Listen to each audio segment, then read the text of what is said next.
Morning friends. Budget topic हमारे SSC exam में और बैंकिंग एग्जाम में और स्टेट एग्जाम में भी काफ़ी बार इससे क्वेश्चन बनता है। तो देख लेते हैं फटाफट बजट क्या होता है। What is budget? According to article 112 of the Indian Constitution, the Union Budget of a year is referred to as annual financial statement। सबसे इंपॉर्टेंट, पहले तो बजट किस में डिफाइंड है? बजट तो डिफाइंड है नहीं, उसकी जगह क्या बात बोली गई है? Annual financial statement. तो आर्टिकल 112 में it is a statement of the estimated receipt and expenditure of the government in a financial year. ये तो होगी थ्योरी पार्ट। अब देसी भाषा में बजट क्या होता है वो किसी शॉप पे जाते हैं तो अपनी पॉकेट में क्या है, कुछ पैसा होता है कि मान लो 5000 रुपीज़ हैं, उसमें से हमने कुछ खर्च कर दिए और उसमें बचे 2000 रुपीज़। अब 2000 रुपीज़ का अगर हम मार्केट में जा रहे हैं या शॉप पे हैं, वहाँ पे क्या जाके कोई चीज़ पसंद आती है, वो 2500-3000 रुपए की है, तो कहते हैं नहीं यार चीज़ तो पसंद आ गई लेकिन बजट नहीं है। तो वही चीज़ तो इन सिंपल लैंग्वेज बजट यही होता है कि इनकम कितनी है, एक्सपेंडिचर कितना है, बचा कितना है, वही होता है बजट। और मेन इंपॉर्टेंट चीज़ कि आर्टिकल 112 को याद रखना कि बजट किस में डिफाइंड है। बजट नहीं डिफाइंड है, ये नाम, ये जो वर्ड है नहीं डिफाइंड है कॉन्स्टिट्यूशन में, उसकी जगह है एनुअल फाइनेंशियल स्टेटमेंट। थोड़ी सी हिस्ट्री जान लेते हैं बजट की बोलने की कि बजट कहाँ से आया है वर्ड। देखो, वॉलपुल एक फाइनेंस मिनिस्टर थे, कहाँ के? यूके के। तो इनको बोला गया कि आपके देश में जो भी खर्च हो रहा है, जो भी इनकम हो रही है, आप उसको एक जगह लिख के लेके आओ। तो ये जनाब लिख के लेके आए किस पे? एक व्हाइट पेपर को। और उस सारे जो व्हाइट पेपर पे जो भी स्टेटमेंट लिखी हुई थी उसको इन्होंने किस में डाला? इन ए लेदर बैग। और उस लेदर बैग को लोगों ने क्या बोला? बूजट। और जो बूजट है वो एक फ्रेंच वर्ड है जिसका मतलब होता है क्या? Leather bag. और इसी बूजट शब्द से क्या निकल के आया? बजट। अब थोड़ी सी हिस्ट्री जान लेते हैं बजट की, कब हमारे इंडिया में स्टार्ट हुआ बजट और कब इंट्रोडक्शन हुआ। तो बजट का इंट्रोडक्शन हुआ 1860 में इंडिया में, ठीक है। और स्टार्ट कब हुआ? 1866 में। और जो स्टार्टिंग में था यूनियन बजट और रेलवे बजट दोनों साथ में। क्या होता है कि पहले इकोनॉमिक सर्वे होती है, फिर बजट आता था, फिर रेलवे बजट, ठीक है, ऐसे यूनियन बजट होता था। लेकिन 1921 में विलियम एक्वॉर्थ कमेटी बैठी। इन्होंने क्या बोला कि रेलवे बजट को अलग किया जाए। क्यों किया जाए? क्योंकि उस टाइम पे जो ट्रांसपोर्टेशन का जो मेन सिस्टम था वो रेल के थ्रू ही होता था। तो इन्होंने बोला कि रेल को और भी डेवलप किया जाए और भी बेहतर किया जाए, तो इसीलिए हमें सेपरेट करना पड़ेगा रेलवे बजट। तो 1924 में यूनियन बजट और रेलवे बजट अलग अलग हो गए। फिर इन 2017 में 2017 में एक और कमेटी बैठती है, रेलवे रिस्ट्रक्चर कमेटी अंडर विवेक डिब्रोय के अंदर। तो इन्होंने क्या बोला कि रेलवे बजट को यूनियन बजट के साथ मर्जर कर दो। क्यों कर दो? कि उस टाइम की बात अलग थी, वहां पे उस टाइम पे सिर्फ रेलवे ही हमारा मेन ट्रांसपोर्टेशन का सिस्टम होता था। और अभी क्या है, रेलवे, फ्लाइट्स, बसेस, ट्रक्स वगैरह काफी ट्रांसपोर्टेशन अच्छा हो गया, तो कोई नीड नहीं है रेलवे बजट को अलग रखने की। तो अगेन क्या हुआ, यूनियन बजट में रेलवे बजट को मर्ज कर दिया। मर्ज करने के बाद क्या है, अभी इकोनॉमिक सर्वे आता है और डायरेक्ट फिर आता है बजट। रेलवे बजट बीच में नहीं आता है। और इकोनॉमिक सर्वे कॉन्स्टिट्यूशन में डिफाइन नहीं है। बजट क्या है? बजट भी एनुअल फाइनेंशियल स्टेटमेंट के रूप में डिफाइन है आर्टिकल 112। इकोनॉमिक सर्वे कोई जरूरी नहीं है कि इसको लेके आना, इसके बिना भी काम होता है। इकोनॉमिक सर्वे गवर्नमेंट अपने अकॉर्डिंग लेके आती है कि गवर्नमेंट पता लगा सके कि पहले की और अब की बजाय कितना चेंजेस है, कितना एक्सपेंडिचर बढ़ा है, कितना इनकम बढ़ी है लोगों की, किस किस सेक्टर को कितने कितने पैसे की जरूरत है, काइंड ऑफ चीज। हमारी इकोनॉमी 3 सेक्टर पे डिपेंड है। किस पे? प्राइमरी, सेकेंडरी और tertiary.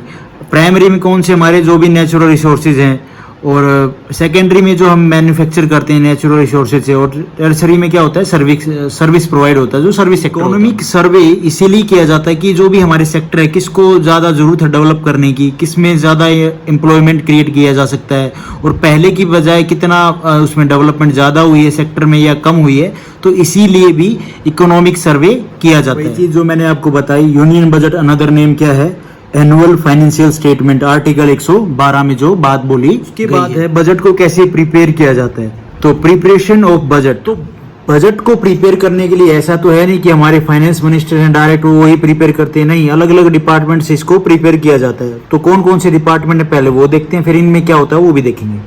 Department of expenditure, department of revenue, DIPAM, department of investment and public asset management, department of economic affair, make by finance ministry, present by finance minister. अब यहाँ पे हम एक छोटी सी स्टोरी ले लेते हैं, क्या कि बजट हम जब प्रिपेयर करते हैं, फॉर एग्जांपल घर पे कोई भी, जैसे मान लो इनकम आई, सैलरी आई, तो हम देखते हैं कि इतनी इनकम है तो इसके हिसाब से हम खर्चे डिसाइड करते हैं। लेकिन कंट्री में ऐसा नहीं होता है। अपने देश में कैसा होता है कि पहले एक्सपेंडिचर, खर्चे क्या हैं, उसके हिसाब से इनकम को कि कितना हमारा इन्वेस्टमेंट होगा।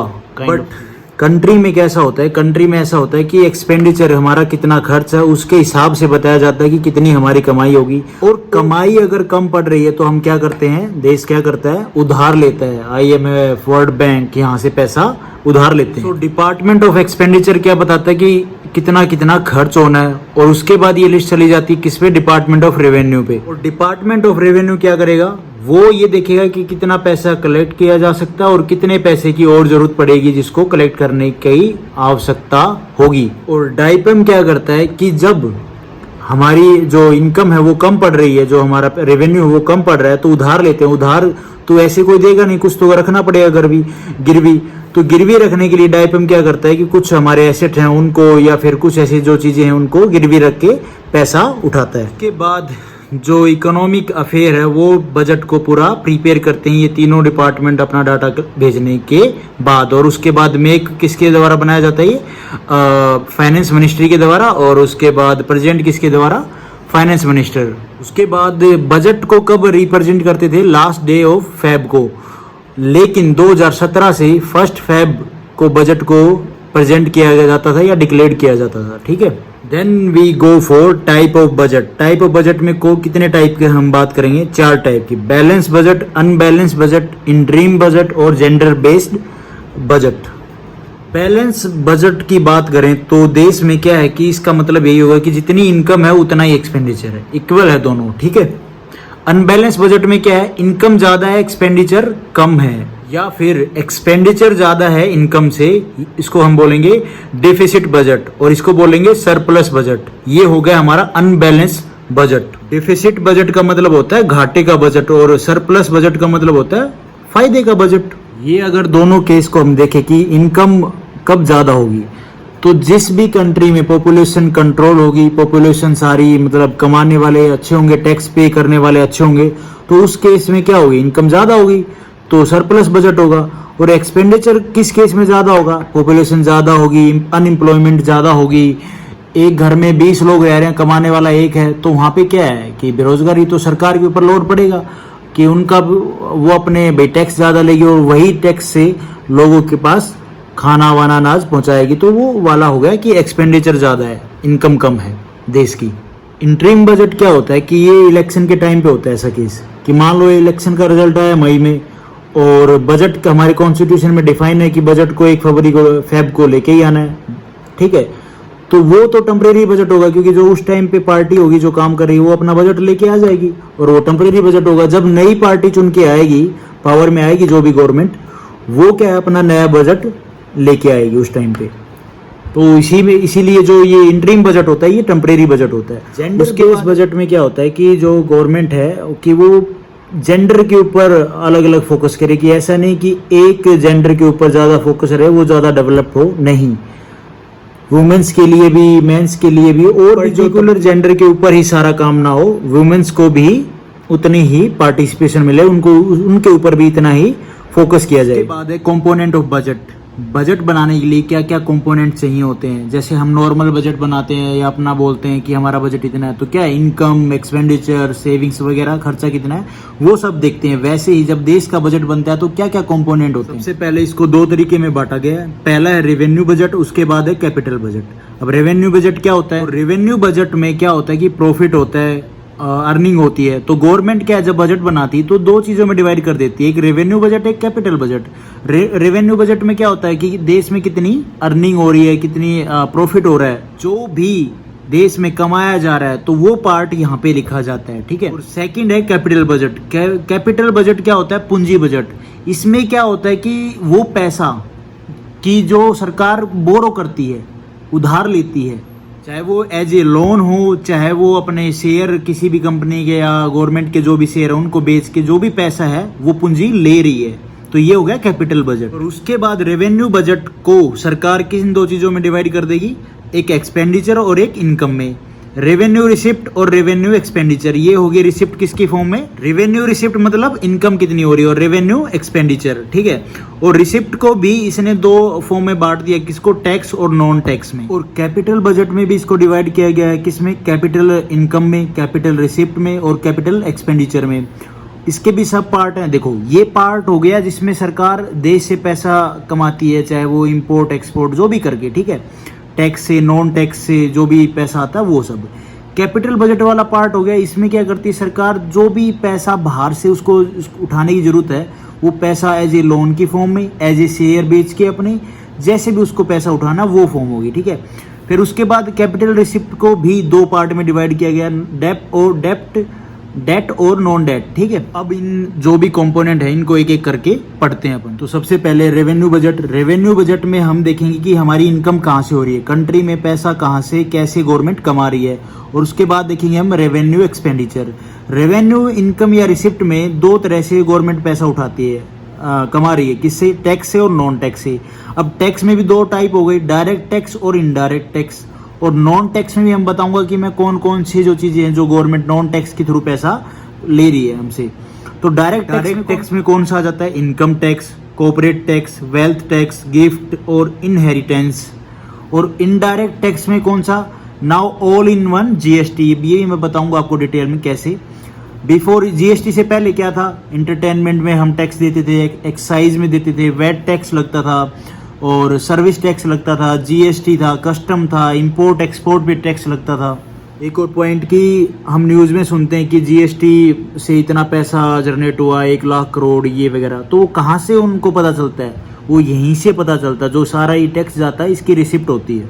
एक और चीज़ कि डायरेक्ट टैक्स होता क्या है, वही कि गवर्नमेंट हमसे वो टैक्स डायरेक्ट ले ले, और इनडायरेक्ट मतलब कि इनडायरेक्ट तरीके से ले, वो भी मैं बताऊंगा आपको कैसे। एक और चीज़, जो डायरेक्ट टैक्स है और इनडायरेक्ट टैक्स है इनको देखने के लिए बॉडी बनाई गई है। कौन सी, एक है CBDT और दूसरी इनडायरेक्ट टैक्स को देखने के लिए CBIC।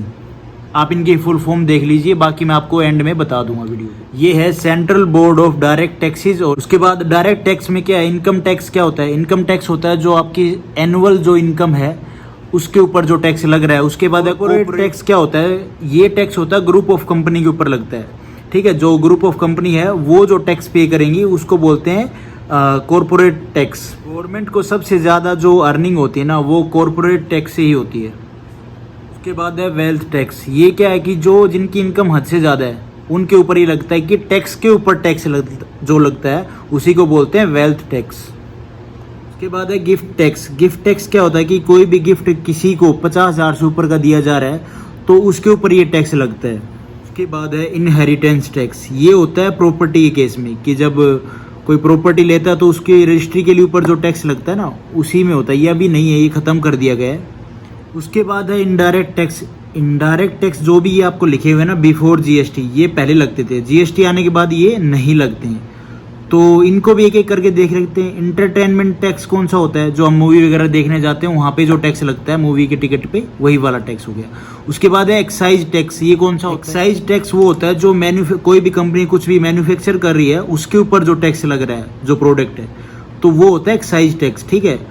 और जो इम्पोर्ट एक्सपोर्ट हम करते हैं ना उस पे क्या लगता है, कस्टम टैक्स लगता है, ना कि एक्साइज। वेट टैक्स क्या होता है, वैल्यू एडिड टैक्स। मतलब क्या होता है, कोई भी एक प्रोडक्ट है जो प्राइमरी सेक्टर में आ रहा है वो उसके बाद सेकेंडरी में मैन्युफैक्चर होता है, उसके बाद वो आगे जाता है तो उसमें क्या है, टैक्स एडिड हुआ जाता है। जैसे कि गेहूं है, पहले कोई फार्मर है वो गेहूं के ऊपर मान लो आटा बना रहा है तो उसके लिए वो जो भी टैक्स लगाना होगा अपना प्रॉफिट अर्निंग जो भी है वो उसमें लगाएगा। फिर कोई बेकरी वाला उस आटे को ले रहा है तो वहाँ पे वो टैक्स ऐड करेगा और ऐसे जाके कस्टमर के पास जाएगा। तो इसी को जो टैक्स पे टैक्स लगते जा रहे हैं उसी को वेट टैक्स बोलते हैं। कई फेजेस में टैक्स लगना वही होता है वैल्यू एडिड टैक्स।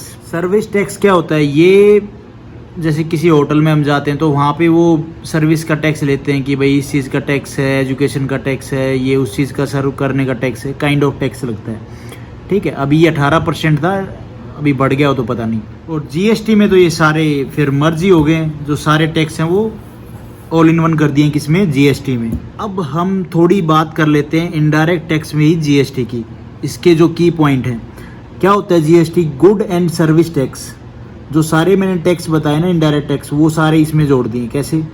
इन्होंने रिप्लेस कर दिया किसको? इनडायरेक्ट टैक्स को। कब आया जीएसटी? 1 जुलाई 2017 को। Very important. Dual GST model क्या है? उसके बाद dual GST taken from Canada में, इसके बारे में बताऊंगा आपको। और लोगो क्या है? One nation one tax. Dual GST model क्या था? देखो, जब जीएसटी लेके आया गया तो क्या सारे जो भी इनडायरेक्ट टैक्स थे वो मर्ज कर दिए।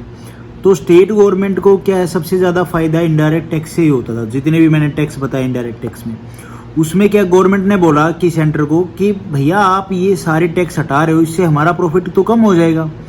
तो इसके केस में ड्यूल जीएसटी मॉडल लेके आया गया। उसमें क्या बताया गया कि जो ड्यूल जीएसटी मॉडल था जीएसटी में, कि जितना भी परसेंट सेंटर का होगा उतना ही परसेंट स्टेट गवर्नमेंट का होगा, दोनों को बराबर हिस्सों में डिवाइड कर दिया गया। और this model is taken from Canada. ये बात हो गई।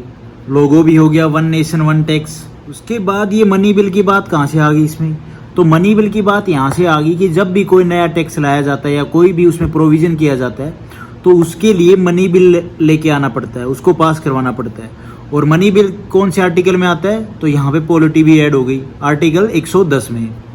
जब जीएसटी लेके आया गया तो कौन सा बिल था ये? 122वां, ठीक है, बिल था ये। और कौन सा अमेंडमेंट एक्ट था? 101 अमेंडमेंट एक्ट के थ्रू।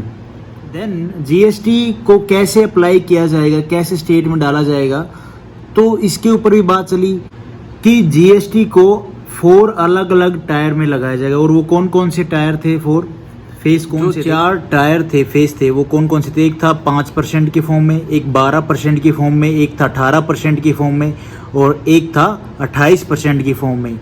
अब गवर्नमेंट सोचती है कि इसको मर्ज कर दो। अब जो ये टायर थे कि 5% के किन प्रोडक्ट पे लगेगा टैक्स, 12% किन किन आइटम पे है, 18% किन पे है, 28% किन पे है, ये आपने पढ़ा होगा। 5% जीएसटी किन पे लगा था? रोटी, सब्जी, जो भी दाल वगैरह उसके ऊपर, जो हर किसी को ज़रूरत है लिविंग के लिए। 12% किस पे लगाया? जो थोड़ा लग्जरी भी है और थोड़ा नॉर्मल यूज़ में भी है। किस पे? पनीर हो गया, काजू बादाम किशमिश, इन सब आइटम पे। अब 18% क्या है? जो अपर मिडिल क्लास है वो इस चीज़ को नॉर्मली अफोर्ड कर सकता है, लोअर के लिए थोड़ा डिफ़िकल्ट रहेगा। तो जैसे कि जैम हो गया, चीज़ हो गया, ये सारी चीज़ें 18% में डाल दी। उसके बाद 28% जो टैक्स है वो लगा दिया गया था जो शौक वाली चीज़ें हैं, जो भाई मौज मस्ती वाली चीज़ें, उनके ऊपर। लग्जरी चीज़ें जो हो गई उनके ऊपर 28% टैक्स लगा। तो ये तो हमने देख लिया कितने टायर से जीएसटी लग रहा है।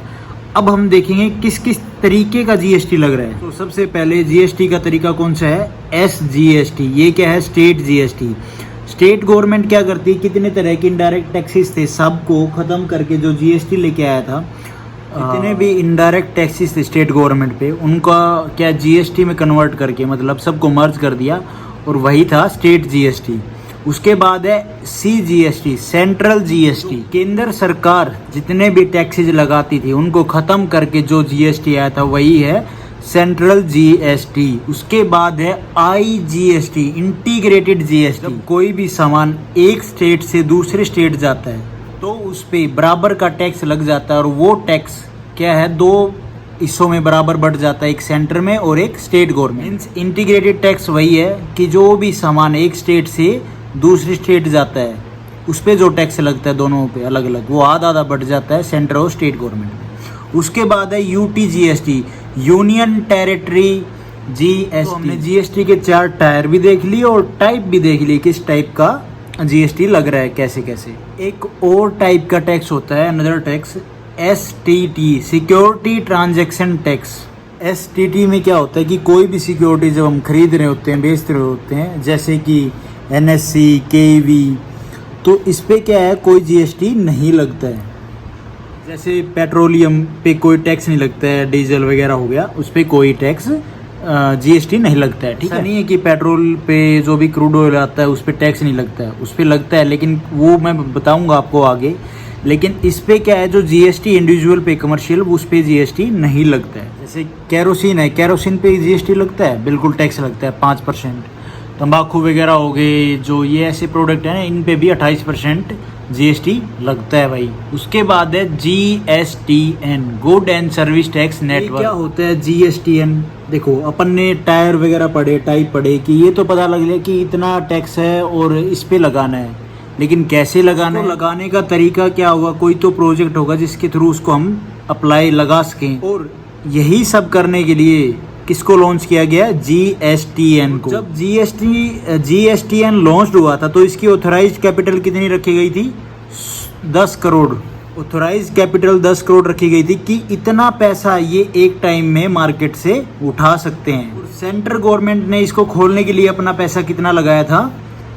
24.5%। बाकी जो पैसा बच गया वो किनके थे? फाइनेंशियल इंस्टीट्यूशन के। उसके बाद क्या है, जब गवर्नमेंट को लगता है ना कि ये उसके लिए ज़रूरी है तो सरकार क्या उसको खरीदना स्टार्ट कर देती है।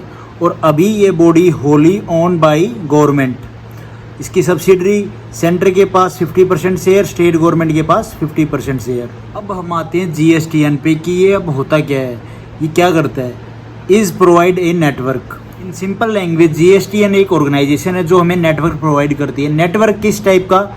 नेटवर्क में क्या होगा? Means how to fill form of GST, बिल्कुल ठीक है। हाउ टू अप्लाई, इसको अप्लाई कैसे करना है। हाउ टू पेमेंट कैसे करनी है।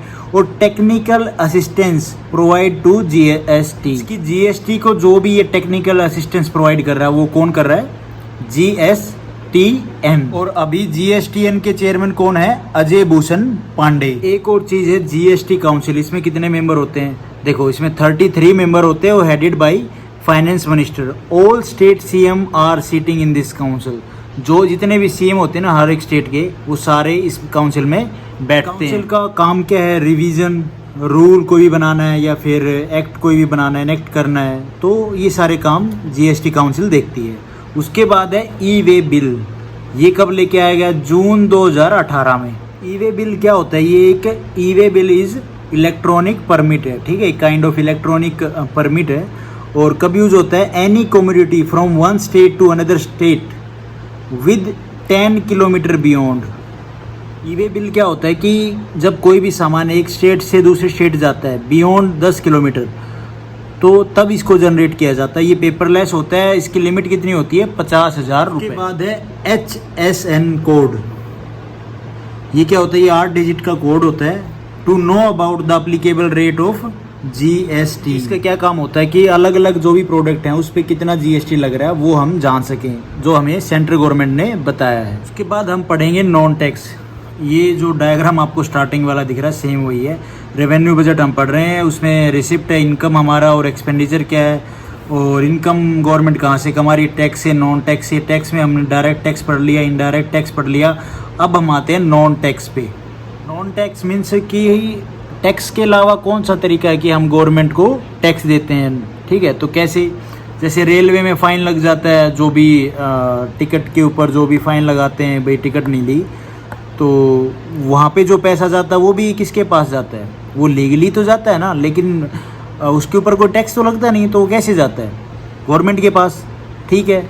फ़ाइन वगैरह लग के जो भी चालान होते हैं हमारे, वो जो पैसा होता है वो भी गवर्नमेंट के पास जाता है, उस पर कोई टैक्स नहीं लगता। पेनल्टी होगी जो भी, और ग्रांट एड हो गया, वो सब गवर्नमेंट के पास पैसा जाता है in the not form of tax, मतलब वो टैक्स नहीं लगता उसके ऊपर। तो ये जो भी सारे तरीके हैं टैक्स से, टैक्स में डायरेक्ट, इनडायरेक्ट, फिर नॉन टैक्स में, तो ये सारे तरीके हैं गवर्नमेंट जो पैसा कमाती है हमसे, जो इनकम होती है गवर्नमेंट की, रेवेन्यू रिसिप्ट। यहाँ से तो गवर्नमेंट ने सारा पैसा कमा लिया, ठीक है। अब सरकार खर्च भी तो करेगी। तो 2017 से पहले 2 प्लान थे, एक तो प्लान एक्सपेंडिचर और एक नॉन प्लान एक्सपेंडिचर है। अभी ये क्या थे? प्लान एक्सपेंडिचर में क्या होता है कि गवर्नमेंट प्लान बनाती है कि ये पैसा इस योजना में इतना जाएगा, उस योजना में इतना जाएगा। और नॉन प्लान में क्या होता है कि जैसे फ्लड आ गया, अर्थक्वेक आ गया, तो वहाँ पे जो भी पैसा लगना है तो वो हो गया नॉन प्लान में। आफ्टर 2017 ये दोनों चीज़ें ख़त्म कर दी गई, एक प्लान एक्सपेंडिचर, एक नॉन प्लान एक्सपेंडिचर। अब डायरेक्ट क्या है? रेवेन्यू एक्सपेंडिचर होता है। जो भी रेवेन्यू एक्सपेंडिचर में क्या है, स्कीम्स के ऊपर जो भी पैसा डाला जाता है उनमें वो वैसे खर्चा हो जाता है। अब कभी कभी क्या होता है, कभी कभी क्या मोस्टली होता है कि इनकम कम होती है, एक्सपेंडिचर ज़्यादा होता है गवर्नमेंट का। गवर्नमेंट टैक्स के रूप में और नॉन टैक्स के रूप में आपसे पैसा ज़रूर ले रही है, लेकिन वही पैसा आपके ऊपर ही खर्चती है। तो कभी कभी क्या है, इनकम उस पैसे से भी इनकम कम होती है और एक्सपेंडिचर ज़्यादा होता है। ये एक्सपेंडिचर ज़्यादा हो गया है, जो ये घाटा हो गया है गवर्नमेंट को, तो यही क्या कहलाता है, रेवेन्यू डिफिसिट। मतलब क्या, रेवेन्यू एक्सपेंडिचर ज़्यादा है रेवेन्यू इनकम या रिसिप्ट से। तो हमने रेवेन्यू वाला जो पोर्शन है वो तो हो गया कंप्लीट। अब हम आते हैं कैपिटल बजट पे। रेवेन्यू बजट हो गया हमारा, अब हम आते हैं कैपिटल बजट पे। कैपिटल बजट में कैसे, भी एक छोटी स्टोरी सुन लो। रेवेन्यू जो रिसिप्ट थी वहाँ पे हम पैसा कमा रहे टैक्स से, नॉन टैक्स से, ठीक है, और रेवेन्यू एक्सपेंडिचर था हमारा। अब हमारा क्या है, जो इनकम होती है, जो रिसिप्ट होती है, वो तो कम हो रही है टैक्स और नॉन टैक्स से, और खर्चे ज़्यादा हैं। तो सरकार क्या करती है, सिंपल लैंग्वेज कैपिटल बजट क्या होता है कि जब रेवेन्यू जो रिसिप्ट है, जो रेवेन्यू है गवर्नमेंट का, वो कम हो जाता है किससे, एक्सपेंडिचर से। खर्चा ज़्यादा हो जाता है और इनकम कम है, तो उस टाइम पे गवर्नमेंट क्या करती है, पैसा बोरो करती है। कहाँ कहाँ से कैसे पैसा लेता है, वही चीज़ है ये कैपिटल बजट। ऐसा नहीं है कि जब गवर्नमेंट पैसा बोरो करती है तो उसमें सिर्फ बोरो कर रही है, नहीं, उसमें कैपिटल की इनकम मतलब पैसा कहाँ से आ रहा है और उसका खर्चा भी कैसे हो रहा है वो भी देखेंगे। मीन्स क्या कि यहाँ से गवर्नमेंट जुगाड़ करके पैसा ले रही है, उठा रही है, और उस पैसे को यहाँ पे खर्च कर रही है, ठीक है। गवर्नमेंट इसमें कैपिटल रिसिप्ट में भी कैसे जुगाड़ करती है पैसे का, एक तो डेट और एक नॉन डेट। मतलब ये होता है कर्ज और गैर कर्ज। तो सबसे पहले है डेट। डेट में मतलब कर्ज हम कैसे कैसे गवर्नमेंट लेती है, ठीक है। तो सबसे पहले गवर्नमेंट कर्ज लेती है, आरबीआई से बोरो करती है, मार्केट से बोरो करती है, शॉर्ट टर्म सिक्योरिटी से हो गया, ठीक है, यहाँ से टी बिल से, और एक्सटर्नल, और फिर आता है पीएफ प्रोविडेंट फंड से। सबसे पहला आरबीआई बोरो। तो आरबीआई से बोरो करता है गवर्नमेंट पैसा as in the form of loan, ठीक है। तो जो आरबीआई पैसा देता है वो पहले तो अलग अलग तरीके से देता था, अब भी देता है। तो सबसे पहला जो ये कर दिया, वेज एंड मीन्स एडवांस, ठीक है, ये 14 दिन के लिए होता है। और भी तरीके होते हैं जिसमें आरबीआई गवर्नमेंट को पैसा देता है in the form of loan, security type, इन चीज़ों में। तो जो पहला सोर्स हो गया लोन लेने का, वो गवर्नमेंट का कहाँ से हो गया, आरबीआई से। उसके बाद है मार्केट बोरो में क्या होता है, गवर्नमेंट जो होती है वो सिक्योरिटी जारी कर देती है लंबे टाइम के लिए, 15-20 साल की। अभी सिक्योरिटी क्या होती है, सिक्योरिटी एग्जाम्पल के तौर पे अगर हम लें तो मान लो कोई पेपर है जो गवर्नमेंट ने जारी किया, ठीक है, उसकी वैल्यू है 5 लाख। अब गवर्नमेंट कहती है कि 5 साल के लिए मैं आपको 5% इंटरेस्ट दूंगी, और तो कोई उसको जब खरीदता है, उसको बोरो करता है, उसको पेपर को खरीद रहा है, तो वो 5 लाख गवर्नमेंट को देगा। अब 5 साल तक उसको मतलब 5% करके ब्याज मिलता रहेगा, और बाद में उसके वो 5 साल के बाद पूरी अमाउंट मिल जाएगी। तो जब गवर्नमेंट को पैसे की जरूरत थी तब तो गवर्नमेंट को 5 लाख, ये तो एक छोटी अमाउंट हो गई, बड़ी अमाउंट भी होती है, ठीक है। तो गवर्नमेंट को 5 लाख रुपए मिल गए, और जिसने खरीदा उसको भी प्रॉफिट हो रहा है। तो ऐसे ये होती है सिक्योरिटी। यही था एक फैक्टर जो मार्केट बोरो है। मार्केट में ऐसे ही गवर्नमेंट पैसा बोरो करती है। उसके बाद है शॉर्ट टर्म सिक्योरिटी के लिए। शॉर्ट टर्म सिक्योरिटी में ट्रेजरी बिल हम मनी मार्केट में पढ़ेंगे। फॉर एग्जांपल इसको ये लगा लो कि शॉर्ट टाइम की सिक्योरिटी होती है, जैसे कि गवर्नमेंट कुछ जो मार्केट से बोरो करती है उसमें लॉन्ग टाइम होती है, ये शॉर्ट टाइम होती है। उसके बाद आता है एक्सटर्नल। एक्सटर्नल में क्या करता है, जैसे कि गवर्नमेंट पैसा बोरो करती है, उठाती है एज ए लोन फॉर्म में, कहाँ से, आईएमएफ से, वर्ल्ड बैंक से, एडीबी से और एआईबी से, जो भी ये लोन प्रोवाइड करते हैं। यहाँ पे ना आईएमएफ है, पी नहीं है भाई, इंटरनेशनल मॉनेटरी फंड। उसके बाद वर्ल्ड बैंक हो गया, एडीबी एशियन डेवलपमेंट बैंक, और एआईआईबी क्या हो गया, एशियन इंफ्रास्ट्रक्चर इन्वेस्ट बैंक। उसके बाद है क्या होता है, प्रोविडेंट फंड। इसमें क्या होता है कि कुछ सैलरी का कुछ परसेंटेज डिडक्ट होता है और वो गवर्नमेंट के पास जाता है, और कुछ जो गवर्नमेंट पे करती है, तो वो पैसा सेव होता रहता है किसके पास, पब्लिक अकाउंट फंड में, गवर्नमेंट के पास। और जब आप रिटायरमेंट होते हो तो उसके बाद वो आपको मिल जाता है, क्लेम हो जाता है। तो तब तक तो ये पैसा गवर्नमेंट ही यूज़ कर रही है ना। तो एक चीज़ होगी ये यहाँ पे पीएफ भी एक एज ए लोन फॉर्म में आता है कि गवर्नमेंट पहले तो ये पैसा लेती रहती है एम्प्लॉय से, और उसके बाद इसको रिटर्न भी तो करना होता है ना। तो वो जो चीज़ रिटर्न करनी होती है वो एज ए लोन फॉर्म में ही होती है। और इसका जो एक्ट है वो कौन सा है, ईपीएफओ एक्ट 1982। ये तो हो गया सारा डेट का। उसके बाद हम नॉन डेट की बात करें तो इसमें आता है डिसइन्वेस्टमेंट और मिसलेनियस।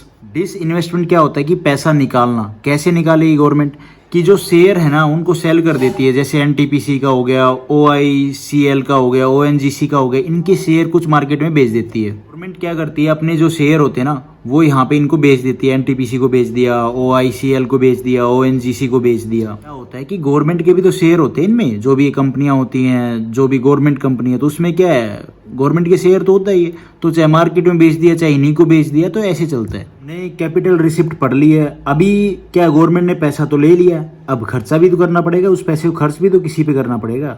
तो गवर्नमेंट क्या करती है कि इस तरीके से उस पैसे को खर्च करती है कि इन्वेस्टमेंट भी हो, देश भी डेवलप करे और उनको गवर्नमेंट को भी फायदा हो। तो कैसे, पब्लिक को भी फायदा हो। कैपिटल एक्सपेंडिचर में जो पैसा खर्च करेगी वो कैसे करेगी, इसको क्या बोलते हैं, आल्सो कॉल्ड एसेट क्रिएशन और पब्लिक एसेट। तो इसमें क्या करेगी गवर्नमेंट, नेशनल हाईवे बना देगी, वहाँ पे टोल टैक्स देना पड़ेगा, तो एक काइंड ऑफ एम्प्लॉयमेंट भी बढ़ी और इनकम भी जनरेट हुई। ठीक है, स्कूल्स बनवा दिए, कॉलेज बनवा दिए, हॉस्पिटल्स बनवा दिए, तो वहाँ से पब्लिक के लिए भी फायदा हो गया और देश भी डेवलप हो रहा है और इनकम भी जनरेट हो रही है। उसके बाद हम देखेंगे जो डिफिसिट्स हैं हमारे। ठीक है, तो सबसे पहले रेवेन्यू डिफिसिट। रेवेन्यू डिफिसिट का क्या है कि एक्सपेंडिचर खर्चा ज़्यादा है और इनकम कम है, तो रेवेन्यू एक्सपेंडिचर माइनस में रेवेन्यू रिसिप्ट, इनकम जो रिसिप्ट है वो इनकम की फॉर्म में। उसके बाद है बजटरी डिफिसिट। बजटरी डिफिसिट में क्या है कि कंप्लीट बजट की बात हो रही है, चाहे वो कैपिटल बजट हो चाहे वो रेवेन्यू बजट हो। ठीक है, तो उन दोनों का एक्सपेंडिचर और उन दोनों की इनकम दोनों को प्लस करेंगे। ठीक है, फिर पूरा बजट सेट होगा ना। तो एक्सपेंडिचर दोनों का खर्चा कितना है, जो रेवेन्यू और कैपिटल एक्सपेंडिचर दोनों का, माइनस में इनकम भी दोनों की ही, जो रेवेन्यू इनकम, रेवेन्यू रिसिप्ट और कैपिटल इनकम, कैपिटल रिसिप्ट, ये हो गई। ठीक है, तो ये हो गया हमारा बजटरी डिफिसिट। और यहाँ पे गवर्नमेंट क्या देखती है कि कितना पैसा उन्होंने टोटल कमाया, कितना खर्चा हुआ, और मैक्सिमम टाइम क्या होता है, एक्सपेंडिचर ज़्यादा होता है, इनकम कम होती है। और उसके बाद है फिस्कल डिफिसिट, राजकोषीय घाटा।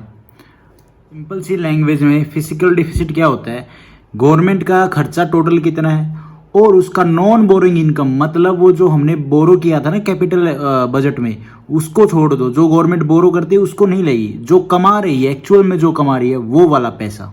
मीन्स की सिंपल लैंग्वेज में अगर बात करें तो क्या हो रहा है यहाँ पे, जो इनकम है ना वो तो वो गवर्नमेंट उठा रही है किसकी, सिर्फ रेवेन्यू बजट वाले में से, और जो एक्सपेंडिचर जो उठा रही है ना वो उठा रही है रेवेन्यू एक्सपेंडिचर वाला भी और कैपिटल बजट वाला जो एक्सपेंडिचर था वो भी, उसका जो पैसा बोरो किया था उसको नहीं उठा रही है। ठीक है, तो कौन सा ज्यादा होगा, एक्सपेंडिचर तो ऑब्वियसली ये ज्यादा होगा, क्योंकि इनकम यहाँ तो पैसा वो जो उठा रही थी वो भी नहीं काउंट कर रही गवर्नमेंट, सिर्फ अपने अपने देश से जो इनकम हो रही है उसको काउंट कर रही है। तो ऑब्वियसली बात है खर्चा ज्यादा होगा, क्योंकि दोनों खर्चे जुड़ गए हैं अब यहाँ पे, तो दोनों बजट के तो होना ही होना है वो तो। और यहाँ पे फिर गवर्नमेंट को पता चलता है कि कमाई बहुत कम है और खर्चा बहुत ज़्यादा है, तो इसी को कहते हैं फिजिकल डिफिसिट। और टारगेट क्या था 2019-20 का फिजिकल डिफिसिट टारगेट 3.3%। अभी 2021 का क्या है वो आप नेट पे देख लो यार एक बार।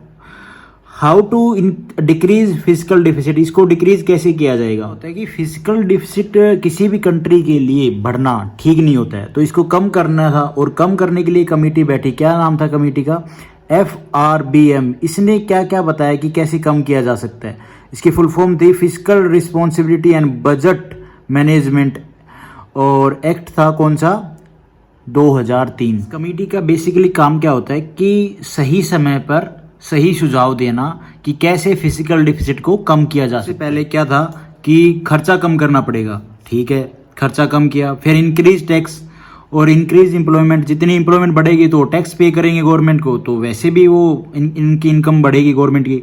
फिर इंक्रीज FDI, ये था फिजिकल डिफिसिट के बारे में। उसके बाद हम पढ़ते हैं बजटरी प्रोविजन। बजटरी प्रोविजन या फंड्स, अब क्या है, सरकार जो भी पैसा ले रही है, बाहर से बोरो कर रही है या कंट्री में जो इनकम जनरेट हो रही है, वो पैसा कहाँ पे रखती है। सरकार के पास 3 तरह के अकाउंट होते हैं जिसमें गवर्नमेंट अपना ये पैसा रखती है। तो सबसे पहले कंसोलिडेटेड फंड, ये कौन से आर्टिकल में लिखा हुआ है अपने कॉन्स्टिट्यूशन में, तो 266.1 आर्टिकल में। गवर्नमेंट इस अकाउंट में कौन से पैसे रखती है, टोटल बजट वाले पैसे, चाहे वो कंट्री से रेवेन्यू जनरेट हो रहा वो, चाहे वो कैपिटल से जो बोरो कर रही है, मतलब कैपिटल बजट में जो भी पैसा बोरो कर रही थी जो हमने पढ़ा था, चाहे वो एज ए लोन की फॉर्म में सिक्योरिटी सेल करके जो भी पैसा होता है सारा यहाँ पे इस फंड में रखा जाता है।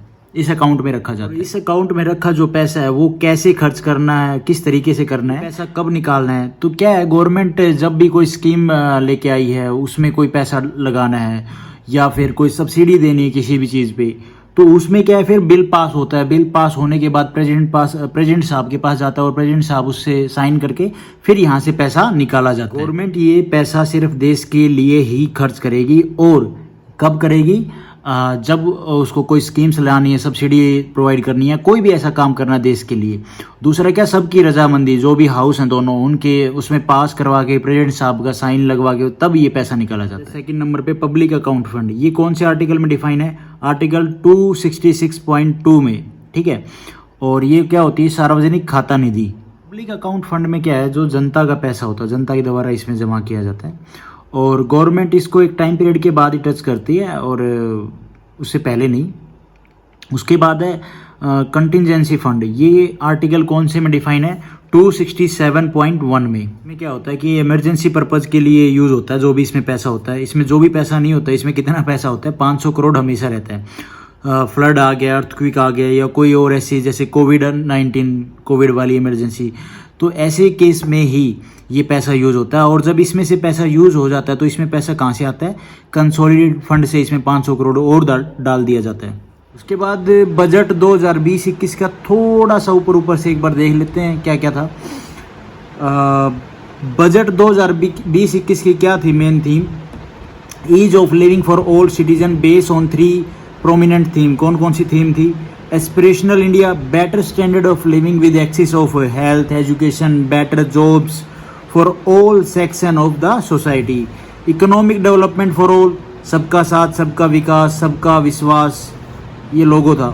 Caring society both human and compassionate. उसके बाद थोड़ा सा एक हल्का सा टच ले लेते हैं कि पार्लियामेंट से बिल होते हुए, बजट होते हुए कैसे गुजरता है। तो goes through 6 stage, presentation of budget, general discussion होता है पार्लियामेंट में, scrutiny by departmental committees, voting on demand of 4 grants, passing on appropriation bill, फिर पासिंग ऑफ फाइनेंस बिल। तो ये सारी स्टेज होती हैं। उसके बाद ऑब्जेक्टिव ऑफ गवर्नमेंट बजट, क्या क्या ऑब्जेक्टिव्स हैं, reallocation of resources, reducing inequality in income and wealth, contributing of economic growth, bringing economic stability, managing public enterprises, reducing regional difference. So ये था बजट। होप ठीक ठाक बता दिया होगा यार मैंने। Thank you for watching this video.